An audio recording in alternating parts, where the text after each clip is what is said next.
O comboio apitava furiosamente ao entrar na estação de Santa Apolónia, em Lisboa, quando o grito ecoou como um trovão: sai da frente, sua velha louca. Não vês que estás no caminho? A idosa, com o seu jale poído e olhos castanhos cheios de lágrimas contidas, tropeçara ligeiramente, mas o homem de fato amarrotado não parou para ajudar. Em vez disso, cuspiu as palavras com veneno, atraindo olhares curiosos e murmúrios de aprovação de alguns passageiros. Ninguém se mexeu, exceto ele, Tomás, um jovem de 28 anos com o coração apertado por anos de silêncios forçados, que se ergueu do banco como se uma faísca o tivesse incendiado por dentro. Deixa-a em paz, rugiu Tomás, a voz tremendo não de medo, mas de uma raiva antiga que finalmente encontrava eco, e naquele instante, o destino de ambos começou a entrelaçar-se num novelo de segredos, amores proibidos e reviravoltas que nenhum deles poderia prever. Tomás sentia o pulso acelerado enquanto se aproximava do agressor, o comboio ainda rangendo nos carris como se o mundo inteiro prendesse a respiração. O homem virou-se, os olhos estreitados em desdém, e riu-se baixinho, um som que cortava como vidro partido. E tu és quem? O herói do arco-íris. Vai-te embora antes que te meta num sarilho maior do que o dela. As palavras atingiram Tomás como um soco no estômago, não pela ameaça, mas pelo tom familiar, o mesmo que ouvira na infância, em sussurros de tios e primos que o olhavam de soslaio por ser diferente. A idosa, Dona Maria, agarrou-se ao corrimão, o rosto corado de humilhação, mas algo nos olhos dela brilhou, gratidão, misturada com uma curiosidade profunda, como se visse num estranho um reflexo de dores passadas. Tomás ignorou o homem, estendendo a mão para ela com gentileza inesperada. Venha, senhora. Sente-se aqui. Ele não vale o seu fôlego. O agressor resmungou algo sobre malucos e afastou-se para o outro vagão, deixando um silêncio pesado no ar, quebrado apenas pelo clique-claque das rodas. Enquanto o comboio acelerava rumo ao Rossio, Dona Maria sentou-se ao lado de Tomás, as mãos trêmulas ainda apertando a bolsa de couro gasta. Obrigada, meu rapaz. Chamo-me Maria, mas todos me tratam por Dona Maria. E tu? A voz dela era suave, com o sotaque alentejano que arrastava as vogais como mel, evocando campos de sobreiros e verões quentes. Tomás sorriu pela primeira vez naquele dia, o tipo de sorriso que reservava para momentos raros de autenticidade. Tomás. Apenas Tomás. E não foi nada, odeio ver alguém pisado assim. Eles trocaram olhares, e num piscar de olhos, a conversa fluiu como o Tejo ao entardecer. Ela contava de como viera de Évora para visitar a filha em Lisboa, ele partilhava fragmentos da sua vida como designer gráfico freelance, navegando entre projetos que pagavam as contas e noites solitárias em bares escondidos do bairro alto, onde o amor era um jogo de olhares fugidios e corações partidos. Mas por baixo das palavras leves, parava uma tensão invisível. Tomás sentia os olhares dos outros passageiros, juízos mudos que o faziam encolher os ombros, enquanto Dona Maria, com uma intuição afiada pelos anos, percebia as camadas de dor que ele tentava ocultar. À medida que o comboio serpenteava pelas colinas de Lisboa, Dona Maria abriu-se mais, as palavras saindo como um rio represado. Sabes, eu já fui como tu um dia, sozinha contra o mundo. O meu marido, Deus o tenha, era um bom homem, mas a família dele, as línguas afiadas. E agora, com a minha filha. Parou abruptamente, os olhos fixos na janela onde o sol poente pintava o céu de laranja e rosa. Tomás inclinou-se, intrigado. A sua filha. Algo não corre bem. Ela hesitou, mordendo o lábio, e então, num sussurro que mal se ouvia acima do ruído do comboio, confessou: ela ama uma mulher. A Inês ama a Sofia, e eu. Eu apoio-as, mas o resto da família. Dizem que é pecado, que vai manchar o nome dos avós. Hoje, no mercado, ouvi-os a rir-se de mim por defender aberrações. Por isso tropecei, distraída com a raiva. As palavras pairaram no ar, pesadas como chumbo, e Tomás sentiu um aperto no peito. Ali estava, uma estranha que carregava o peso de uma luta que ele conhecia demasiado bem, a de amar sem permissão. O comboio parou na estação do Cais do Sodré, e Dona Maria levantou-se, o rosto pálido. Deixo aqui. Mas... Tomás, se não for incomodo, vem tomar um chá na minha casa em Alfama. A Inês estaria grata por conhecer alguém que entende. Ele hesitou, compromissos vagos, um prazo apertado para um logótipo, mas algo na vulnerabilidade dela o puxou como um ímã. Claro. Deixe-me ajudá-la com a bolsa.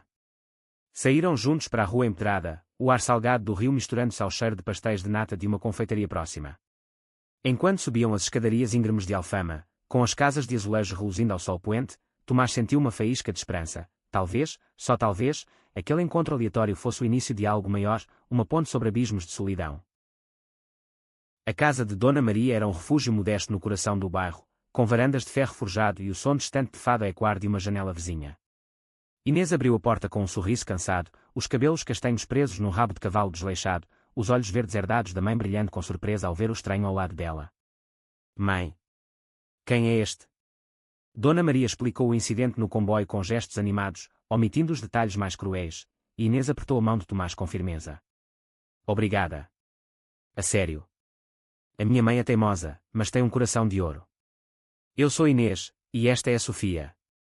Da cozinha surgiu Sofia, alta e graciosa, com pele morena e um piercing discreto na orelha, carregando uma bandeja de chá de hortelã e bolos de amêndoa.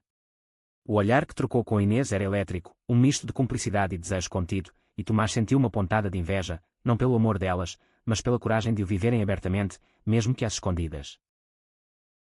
A tarde estendeu-se em conversas à mesa da sala, iluminada por uma janela que enquadrava o castelo de São Jorge ao fundo. Sofia, designer de joias que trabalhava no ateliê no Chiado, partilhou histórias de casais que enfrentavam famílias hostis, enquanto Inês, professora de história numa escola secundária, lamentava as aulas sobre o 25 de Abril que ignoravam as lutas LGBTQ+ na transição democrática. Tomás, pela primeira vez em meses, falou abertamente, da rejeição do pai em Faro, que o chamara de vergonha da família após descobrir as suas mensagens com um namorado fugaz, das noites em que se sentia invisível nas ruas de Lisboa, onde o orgulho do perito contrastava com o dia-a-dia de olhares enviesados. Dona Maria ouvia em silêncio, os olhos úmidos, e quando a noite caiu, murmurou, vocês são a minha família escolhida. O mundo pode ser cruel, mas o amor vence as tormentas. Mas enquanto riam de anedotas leves, um telefonema interrompeu o idílio, o irmão de Inês, o tio conservador de Dona Maria, exigindo que ela parasse de envergonhar a linhagem com essas modernices. A voz dele ecoou pelo auscultador, afiada como uma navalha, e Inês desligou abruptamente, o rosto endurecido. Ele não para. Diz que vai cortar-nos o apoio se não endireitarmos as coisas. Tomás ficou até tarde, ajudando Sofia a arrumar a cozinha, e num momento de quietude, ela confidenciou, sabes, eu cresci em Moçambique, onde ser gay é crime. Vim para cá fugindo, mas encontrei Inês. E a mãe dela é um milagre. Mas o medo ainda nos persegue. Ele assentiu, tocando o braço dela com empatia. Ao sair, o ar fresco da noite lisboeta envolveu-o como um abraço, mas o peso das confissões ficava.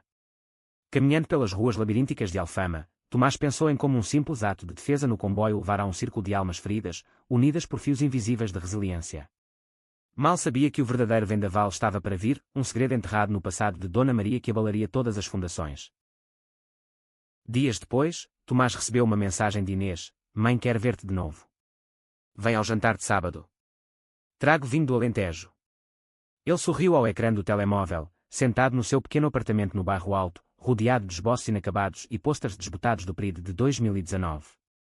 Aceitou, sem hesitar, atraído não só pela hospitalidade, mas pela sensação de pertença que sentira naquela casa, algo que lhe faltava desde que se mudara de Faro para Lisboa, fugindo de um emprego medíocre e de um pai que preferia fingir que o filho não existia. Preparou-se com cuidado, uma camisa branca simples, jeans escuros, e um colar de prata que um ex-namorado lhe dera antes de partir para Berlim. Ao descer as escadas em direção ao Elétrico 28, o sol de outono banhava as fachadas coloridas, e por um momento, Lisboa pareceu menos uma cidade de solidão e mais um palco de possibilidades. O jantar foi uma festa de aromas e risos, bacalhau à brás fumegante, salada de tomate com orégãos frescos, e o vinho tinto que aquecia as veias como memórias antigas. Dona Maria presidia a mesa com a graça de uma rainha exilada, contando histórias do Alentejo, de festas de colheita onde dançava até ao amanhecer, de amores juvenis interrompidos pela guerra colonial. Inês e Sofia trocavam olhares cúmplices, as mãos entrelaçadas por baixo da toalha, enquanto Tomás partilhava os seus projetos mais recentes, um logótipo para uma associação LGBTQ+, que promovia terapias de afirmação em Porto. É libertador, disse ele, ver arte a curar feridas. Mas o tom leve azedou quando o telemóvel de Dona Maria vibrou novamente, o irmão, insistente como uma mosca. Desta vez, ela atendeu, a voz firme, Manuel, chega. A Inês é minha filha, e o amor dela é sagrado. Se não entendes isso, afasta-te da nossa porta. O silêncio que se seguiu foi ensurdecedor, quebrado apenas pelo tilintar de talheres nervosos. Após o jantar, enquanto limpavam a louça, Tomás puxou Inês para o lado na varanda estreita, com vista para as luzes tremuluzentes do Tejo. A tua mãe é incrível. Mas e tu? Como aguentas a pressão? Inês suspirou, acendendo um cigarro apesar da promessa de parar. Às vezes, penso em fugir para a Espanha, onde as leis são mais amigáveis. Mas a mãe. Ela sacrificou tanto por mim. O pai morreu cedo, e o irmão dele assumiu o controle, com as suas ideias retrógradas. Ele acha que o nosso estilo de vida é uma doença. Tomás sentiu uma empatia visceral, recordando as noites em que chorara no quarto, escondido dos olhares da família. Eu sei. O meu pai ainda me manda mensagens de Natal em família, como se nada tivesse mudado. Mas olha para nós, estamos aqui, vivos, amando. Sofia juntou-se a eles, envolvendo Inês no abraço, e os três ficaram ali, sob as estrelas, tecendo planos vagos de um futuro sem correntes. Mas o vendaval chegou na forma de uma carta amarelada que Dona Maria encontrou no correio no dia seguinte. Sentada na sala, com Tomás ao lado, que passara para um café matinal, ela abriu o envelope com mãos trêmulas. Era de Manuel, palavras duras, ameaças veladas de deserdar a família se não corrigissem o rumo. Pior ainda, mencionava um segredo antigo: lembras-te do que aconteceu com o teu irmão mais novo? Não tragas mais vergonha à memória dele. Dona Maria empalideceu, o chá esquecido na mesa. O meu irmão. O João. Ele era como tu, Tomás. Gay, sim. Mas escondeu-o até ao fim, e a família. Eles o destruíram. A revelação caiu como uma bomba, e Tomás viu nos olhos dela o reflexo de uma dor crua, não curada pelo tempo. João, o tio que morrera jovem num acidente suspeito nos anos 70, durante a ditadura, suicídio, diziam, mas Dona Maria sussurrou a verdade, pressionado até ao limite por humilhações e rejeições. A confissão abriu as comportas. Dona Maria contou como, aos 16 anos, vira o irmão ser espancado por primos, para o endireitar, como o vira murchar dia a dia, até ao salto fatal da ponte 25 de Abril. Eu amava-o tanto, mas era fraca. Agora, com a Inês, juro que não falharei. Lágrimas escorriam pelo rosto enrugado, e Tomás, impulsionado por um instinto protetor, abraçou-a, um abraço que transcendia gerações, unindo feridas abertas. Inês e Sofia, ao entrarem, viram a cena e juntaram-se, formando um círculo de força frágil. Mas a carta de Manuel era apenas o prenúncio. Na semana seguinte, ele apareceu à porta, furioso, exigindo uma reunião familiar para resolver o problema. O confronto era inevitável, e Tomás, agora entrelaçado na teia delas, soube que o seu ato no comboio o arrastara para o epicentro de uma tempestade emocional. Enquanto a tensão crescia, Tomás encontrou refúgio nos braços de um novo encontro. No ateliê de Sofia, conheceu Rui, um ourives moçambicano com olhos castanhos profundos e um sorriso que desarmava defesas. Rui, amigo de longa data de Sofia, era abertamente gay, mas carregava cicatrizes de uma infância em Maputo onde o amor era sinônimo de perigo. Ouvi a tua história do comboio, disse ele, enquanto poliam anéis à luz de uma lâmpada quente. És um herói discreto. O flerte foi subtil, toques acidentais, risos partilhados sobre fado e futebol, mas Tomás sentiu o coração acelerar pela primeira vez em anos, um vislumbre de possibilidade num caos crescente. No entanto, quando contou a Inês sobre Rui, ela avisou: cuidado. O Manuel está a cavar o passado da mãe. Pode usar qualquer coisa contra nós. O dia da reunião familiar chegou como uma névoa fria. Na casa de Dona Maria, com o cheiro de sopa de peixe pairando no ar, Manuel entrou como um general, flanqueado pelo marido e dois primos carrancudos. Irmã, isto acaba hoje. A Inês volta para o Alentejo, casa-se direito, e esquece essa. Sofia. As palavras foram um murro, e Sofia, de punhos cerrados, rebateu: direito. O amor não tem regras suas. O caos explodiu, gritos, acusações. Manuel a brandir a carta como uma arma, revelando detalhes sórdidos sobre João. Ele escolheu o caminho fácil, como esta malta agora.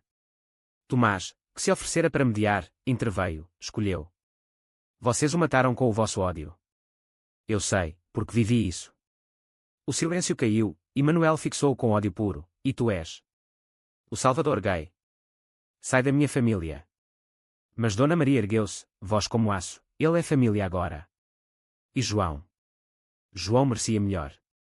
Eu escondi a verdade por ti, Manuel, mas chega. Ele amava um homem, e tu sabias, ajudaste a encobrir o espancamento que o levou ao fim. A revelação abalou o quarto como um terremoto. Manuel, o irmão mais velho protetor, confessou entre soluços que sim, que o medo da vergonha familiar o cegara. Eu pensei que era para o bem dele. Mas as desculpas soaram ocas, e os primos saíram cabisbaixos, deixando Manuel sozinho com o peso da culpa. Inês abraçou a mãe, Sofia consolou Tomás, e num gesto inesperado, Manuel estendeu a mão trêmula: perdão. Talvez possamos recomeçar. Não era redenção instantânea, mas um creque na muralha do preconceito, uma fresta por onde a luz entrava. Com o confronto ainda fresco na memória, Tomás mergulhou no seu trabalho, mas o refúgio era ilusório, esboços saíam tortos, cores misturadas em tons de cinzento emocional. Rui notou no ateliê, onde passavam tardes a criar joias personalizadas para casais LGBTQ+, anéis com gravuras de ondas do Tejo, simbolizando fluxos incontroláveis de afeto. Estás distante, disse Rui, os dedos hábeis moldando prata enquanto os olhos procuravam os de Tomás. É o peso da família da Inês. Tomás assentiu, confessando o vórtice de lealdades que o sugava. Sinto-me responsável. Como se o meu gesto no comboio tivesse aberto uma caixa de Pandora. Rui sorriu, um sorriso que aquecia como sol de verão em Lagos. Ou salvou vidas. Vem, vamos ao mirador da Senhora do Monte. Precisas de ar.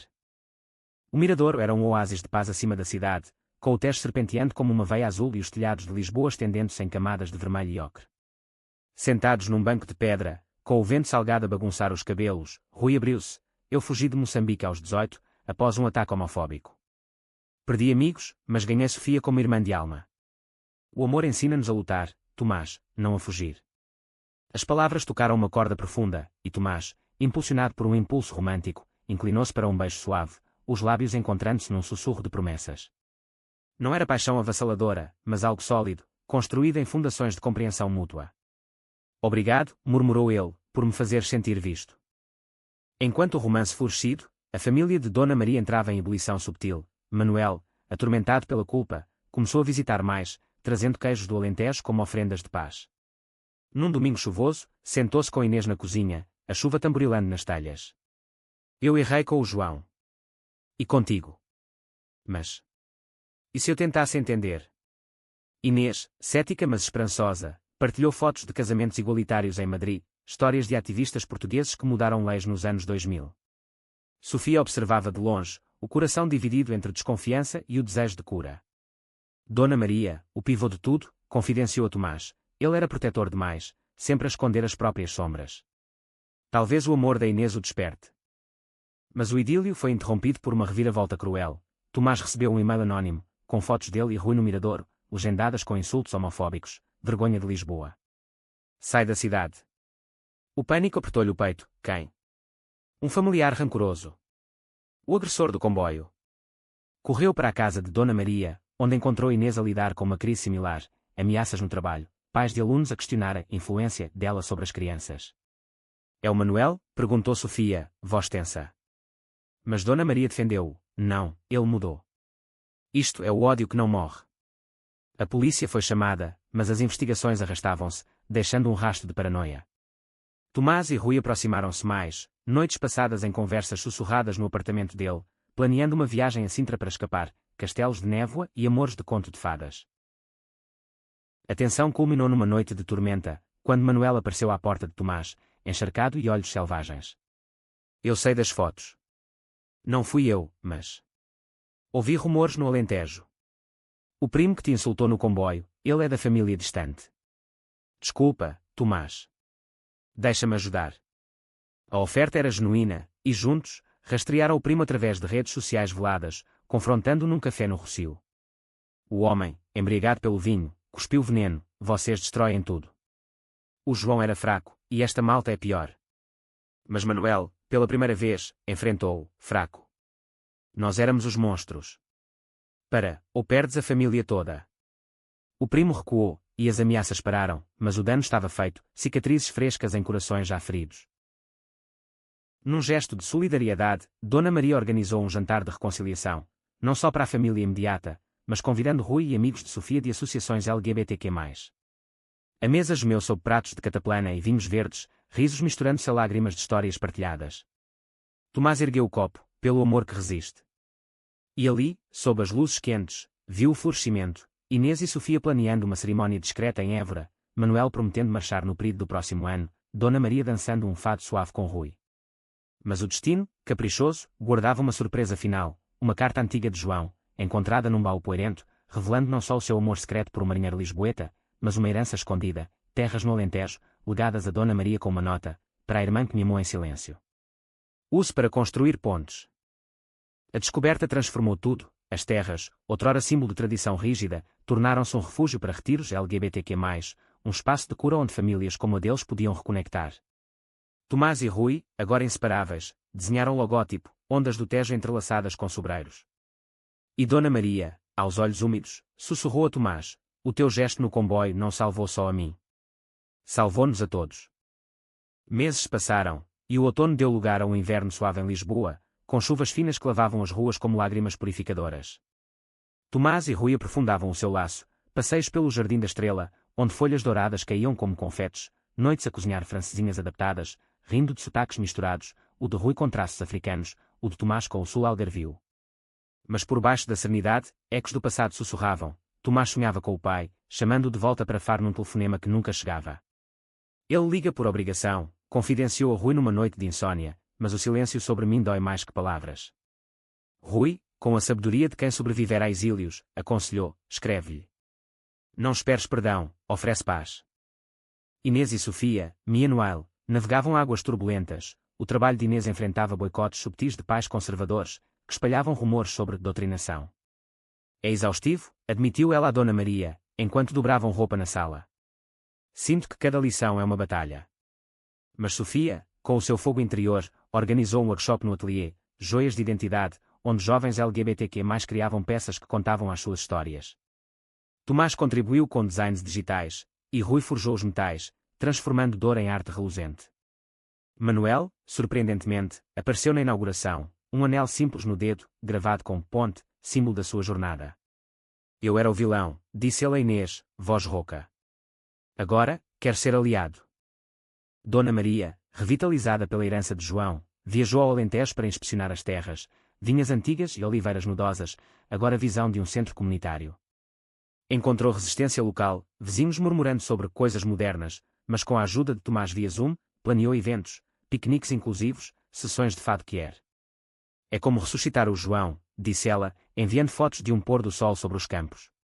Mas o clímax veio numa visita surpresa. O pai de Tomás, um homem de 60 anos com rugas de pescador e olhos evasivos, apareceu à porta dela em Lisboa. Ouvi falar do teu filho pelo correio. Vim ver se ainda há família. Dona Maria, com a intuição de matriarca, convidou-o para chá, tecendo histórias de João para espelhar as dele. O encontro foi tenso. O pai de Tomás, António, sentou-se rígido, mexendo o açúcar sem parar. Eu errei. Chamá-lo de vergonha. Foi o medo, o que me ensinaram. Dona Maria assentiu, partilhando a dor do irmão. O medo mata, António. Mas o amor cura. Quando Tomás chegou, chamado por mensagem urgente, o ar crepitou, pai e filho frente a frente pela primeira vez em anos. Eu. Sinto falta de ti, murmurou António, e Tomás, coração em frangalhos, estendeu a mão. Então, começa por escutar. Conversaram horas, lágrimas misturando-se a risos recordados de infâncias na praia de Faro, conchas colecionadas, castelos de areia. Não era perdão completo, mas um começo, uma ponte frágil sobre o abismo. Enquanto isso, uma sombra pairava. O primo rancoroso, não satisfeito com o recuo, aliciou aliados online, espalhando mentiras sobre o centro no Alentejo, ataca a tradição portuguesa.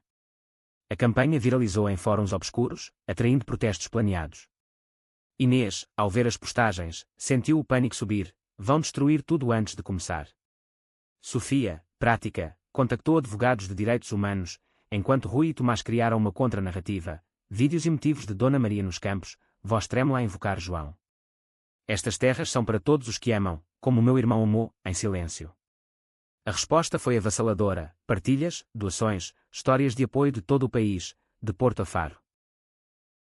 O dia do protesto chegou sob um céu carregado, 2 grupos no portão das vinhas, manifestantes com cartazes, família tradicional, contra um círculo de aliados com bandeiras arco-íris. Manuel, de braço dado com Dona Maria, falou primeiro, eu era como vós. Mas aprendi, o ódio envelhece, o amor renova. O primo, líder dos protestantes, gritou contra, mas quando Tomás subiu ao palanque improvisado, voz firme, eu defendi uma mulher num comboio por humanidade. Hoje, defendo um legado de amor. Junte-se a nós, ou fique com o vazio. Uma jovem do outro lado, olhos úmidos, cruzou a linha, seguida por outros, um efeito dominó de corações mudados. O primo fugiu, derrotado, e o centro nasceu, batizado Ponte de João. No batismo, sob estrelas alentejanas, Tomás e Rui trocaram votos informais, pelo que fomos, pelo que somos. Inês e Sofia anunciaram a gravidez por inseminação, Dona Maria aos prantos de alegria. António, o pai, ergueu um brinde, ao meu filho, o herói. E Dona Maria, sussurrando a Tomás, o desfecho inesperado. Foste tu, desde o primeiro grito no comboio. A primavera irrompeu no Alentejo como uma sinfonia de cores, papoilas vermelhas salpicando os campos, o ar carregado de jasmim e promessas. O Centro Ponte de João pulsava de vida, workshops de escrita quier, sessões de terapia ao ar livre, fados cantados por vozes não binárias que ecoavam até ao horizonte. Tomás, agora consultor criativo, viajava entre Lisboa e Évora, o seu romance com Rui florescendo em ritmos suaves, fins de semana em casas de adobe, cozinhando borrego assado e debatendo o futuro, talvez uma adoção, talvez uma vida nómada por ateliês europeus. Tu és a minha âncora, dizia Rui, traçando mapas invisíveis no peito dele sob lençóis de linho fresco. Inês, com a barriga arredondando-se, brilhava como nunca, aulas remotas sobre história LGBTQ+, em Portugal, de João das Regras aos ativistas do século XXI. Sofia, mãos hábeis em joias e agora em berços, planeava nomes, algo forte, como a avó. Dona Maria, guardiã do legado, recebia visitantes diários, famílias divididas buscando reconciliação, jovens fugidios encontrando refúgio. Manuel, transformado, voluntariava-se como cozinheiro, os seus pastéis de nata tornando-se lendários. Eu cozinho para curar, brincava ele, mas os olhos revelavam a redenção dura conquistada.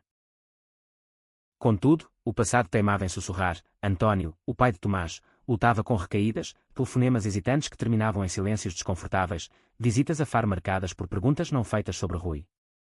Ele tenta, confidenciou Tomás a Dona Maria numa tarde de chá na varanda do centro, o sol filtrando através de videiras.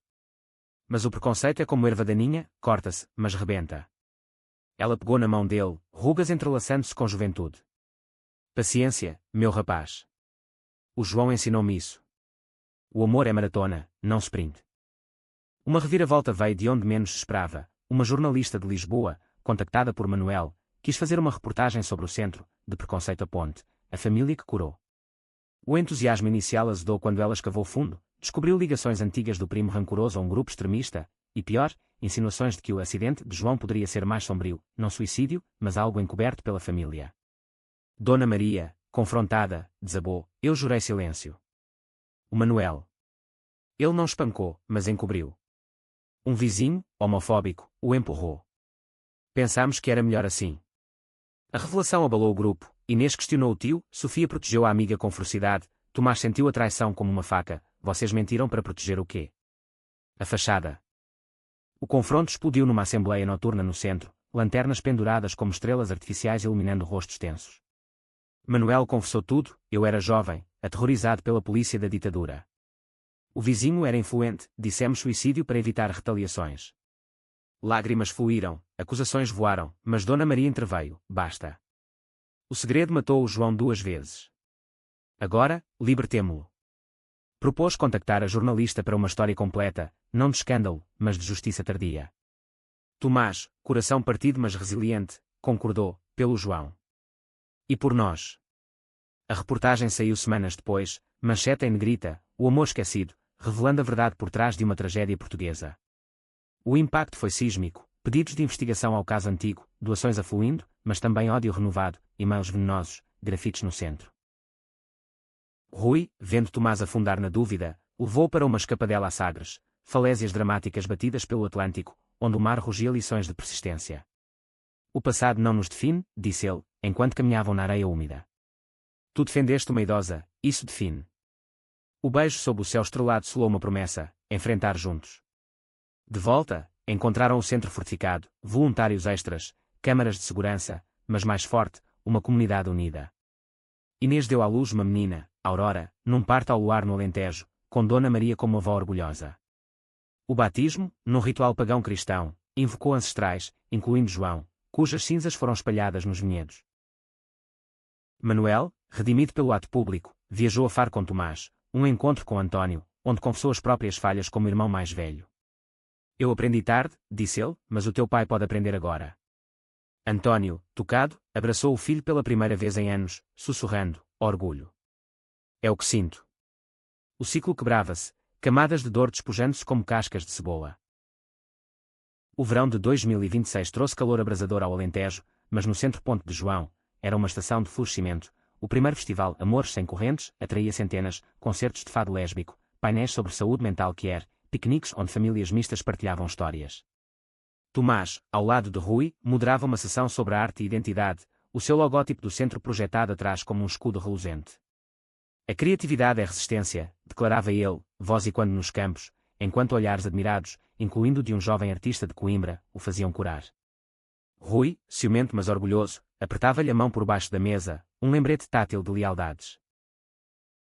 Inês e Sofia navegavam a maternidade com graça caótica. Aurora, com olhos verdes como a mãe, choramingava noites adentro, mas os dias eram de maravilhas, primeiros sorrisos, primeiros passos nos vinhedos. Dona Maria, avó devota, contava-lhe contos de João como herói secreto, sendo fios de herança que era. Manuel, agora avô honorário, construía baloiços de madeira, as mãos calejadas de anos de trabalho rural transformadas em atos de ternura. Nunca pensei ver isto, confidenciou ele a António, que visitava mensalmente de Faro, trazendo mariscos frescos e histórias de barcos. O velho o teria destruído tudo. Mas o desfecho inesperado, o verdadeiro clímax que Tomás nunca antecipara, veio numa carta registada, selada com cera vermelha, endereçada à Dona Maria do Tribunal de Évora. Dentro, documentos amarelados, o caso de João reaberto, graças à reportagem. Testemunhas antigas, agora idosas, depuseram, o vizinho homofóbico, moribundo, confessara no leito de morte, Manuel fornecera provas encobertas. O verdito, homicídio não intencional, com uma placa comemorativa ordenada na ponte 25 de Abril. Justiça, 50 anos tarde, murmurou Dona Maria, lendo em voz alta na sala do centro, rodeada pela família estendida. Lágrimas coletivas caíram, mas não de tristeza, de libertação. Ele pode descansar, disse Inês, embalando a Aurora. E nós, viver. A cerimónia na ponte foi um evento público, o Tejo fluindo preguiçoso abaixo, bandeiras arco-íris tremulando ao vento, uma multidão mista de ativistas, familiares e curiosos. Tomás leu um poema que escrevera para João, versos de amor silenciado, agora gritado ao céu. Rui, ao seu lado, sussurrou, tu és a voz dele. Dona Maria descobriu a placa, gravada, João, irmão, amado, pioneiro. Pelo amor que une. Manuel, voz embargada, discursou, eu falhei, mas redimi-me através de vós. António, de mão dada com o filho, assentiu em silêncio, o orgulho agora verbalizado. No aftermath, o centro expandiu-se, parcerias com universidades para estudos sobre trauma intergeracional, residências artísticas para criadores queer. Tomás e Rui casaram-se numa cerimónia íntima nos vinhedos, votos trocados sob um arco de oliveiras, com Aurora como flor de noiva. Inês e Sofia adotaram um irmãozinho para ela, um menino de Moçambique com olhos como Rui. Dona Maria, aos 75, escreveu Memórias, Pontes Invisíveis, best-seller que inspirou debates nacionais sobre aceitação. Anos depois, num pôr do sol alentejano, Tomás sentou-se com Dona Maria no banco onde tudo começara, não o do comboio, mas um novo, esculpido por Rui. Nunca esperei isto, disse ele, de um grito num vagão. Ela sorriu, mão na dele, o destino é um tecelão astuto. Tu disseste o nosso. E enquanto o sol mergulhava no horizonte, tingindo o céu de tons de esperança, o legado de um passageiro gay e uma idosa humilhada ecoava eterno, amor, não ódio, era o verdadeiro desfecho inesperado.